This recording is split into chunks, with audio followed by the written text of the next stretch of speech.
Hey everyone! Hello! Welcome to our living room on Inauguration Day. We made it. We made it.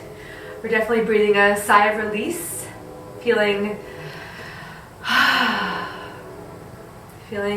a lot of feels, but it's like my exhale only went like this far. It's not fully releasing yet. No, definitely some built up anxiety over the past years, and definitely the recent months with the escalations in DC, and we're just really grateful that everything was safe for our friends in DC and for the individuals in Inauguration.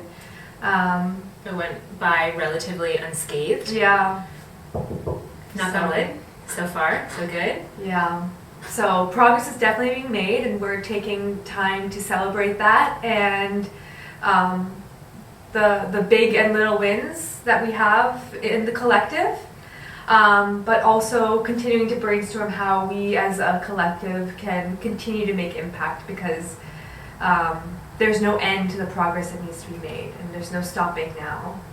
Definitely no stopping now. We've been seeing a lot of people say, now is not the time to become complacent. Yes, it's a time to celebrate. We're all practicing, like Krish said, celebrating these small wins too, but also recognizing that we still need to keep pushing, and that means all of us. And it's kind of time to do like the unsexy, lesser fun part of the work, but we're, for the most part, brainstorming on ways that we can still continue to make impact. And we want this to be a dialogue, that we want to hear from you. How are you planning on making impact?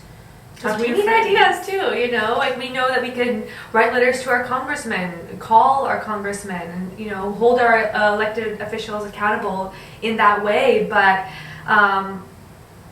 you know, we're continuing to dream up the future that we want to see.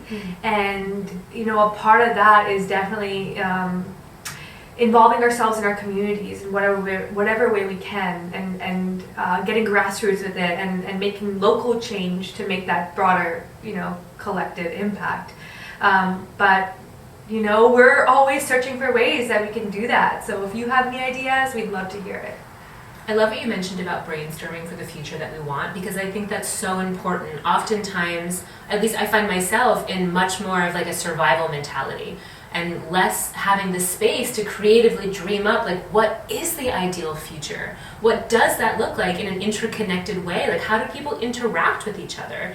And it's easy for me to fall into the space of not liking the present moment for very obvious reasons, but it's harder for me to get into the nitty-gritty of like, what does that look and taste and feel like to be in that space. And we were watching a movie recently that really inspired me of like the need for safe spaces for these conversations to happen.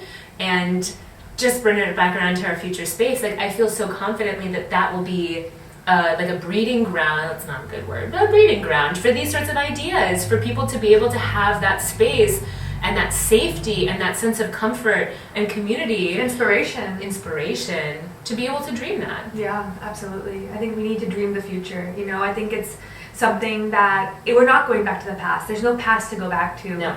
You know, maybe there's little bits of inspiration that we can take from, you know, our Indigenous brothers and sisters and how they interacted with each other in the land, but we have to dream a new future, and it involves, you know, I battle with this because technology, you know, I have this love-hate relationship with it, but it's how can we use, you know, these tools that we have in this day and age to make the future that we want to see. You know, how can we be in creative and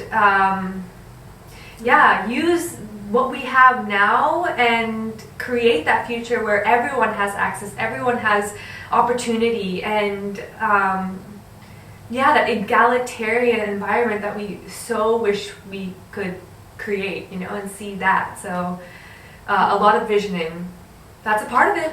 It's a big part of it. And you've been mentioning this word egalitarian. Can you like share a little bit of what that means to you? Sure. I think it's like equality, you know, humanity, us as humans, but also all living beings, animals, plants, you know, all having this, I guess, equal say, or, you know, seat at the table. It's just, you know, I think of egalitarian, it's we all rise together. It's not just, me rising and my people. It's all living, beings having that, I don't want to say power, but having that autonomy and that ability to create what they want for themselves and to thrive. That's heard. The voice that's heard. Yeah, that's what egalitarian. I've been using this word a lot, and it just It's a great word. I feel like I think about, for those of you who might be a little familiar with astrology, the word or the zodiac sign of Aquarius is a big buzzword right now, and we can go in maybe another time into the astrology of the times, but a big theme is about humanity, and the bright side of that is everyone advancing, everyone having a seat at the table, and going back to Sueños del Suelo and our vision, like that is so a part that is ingrained in our mission, our vision, our values is humanity and this equal access and this equal opportunity and the ability to create a space for everyone to thrive. So we're doing that. We plan on doing that, and I think we're doing a good job so far on our journey in creating that for ourselves and our loved ones. But how can we, how can that message be spread far and wide? How can that model be spread far and wide? Community, grassroots, impact.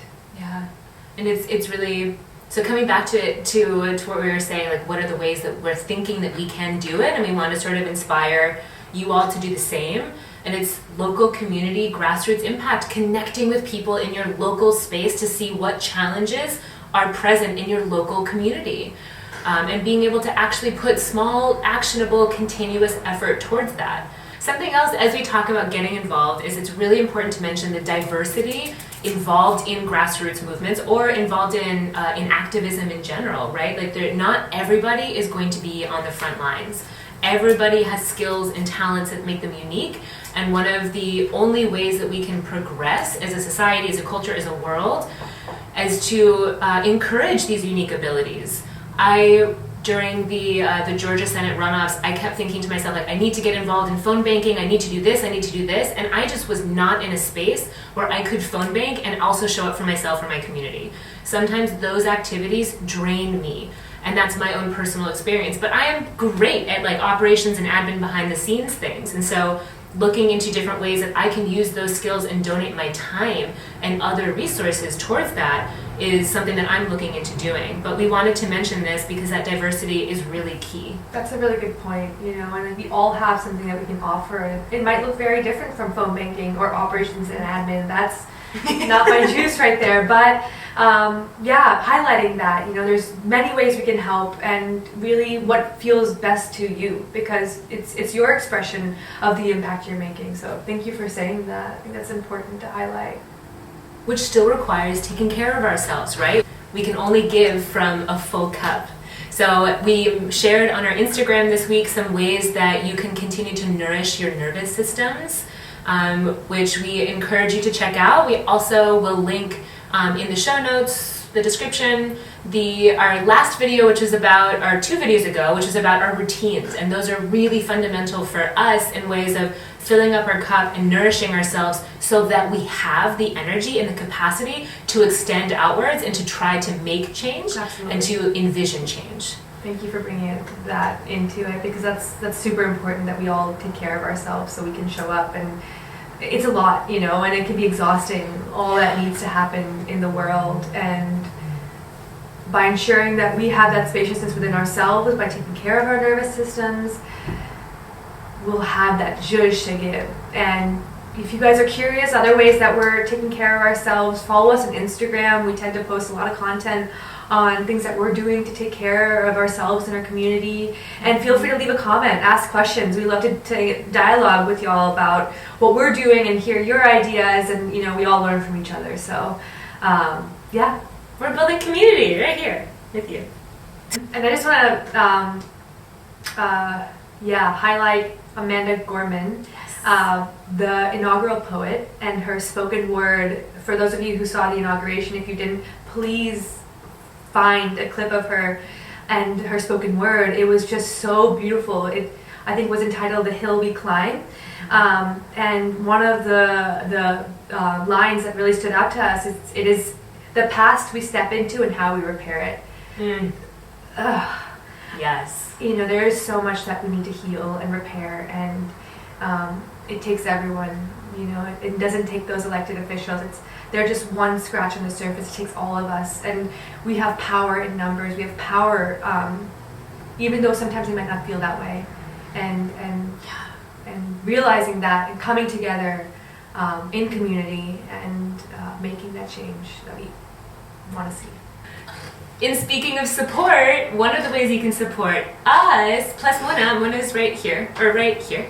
She's waving hello from the camera, but one of the ways you can support us is by liking this video, all of our videos, subscribing to our channel. Subscribing. Watching the video the whole way through, and sharing with friends. Everybody knows someone that they can talk about a video or a concept, something juicy with, so share it forwards. Let's grow this community.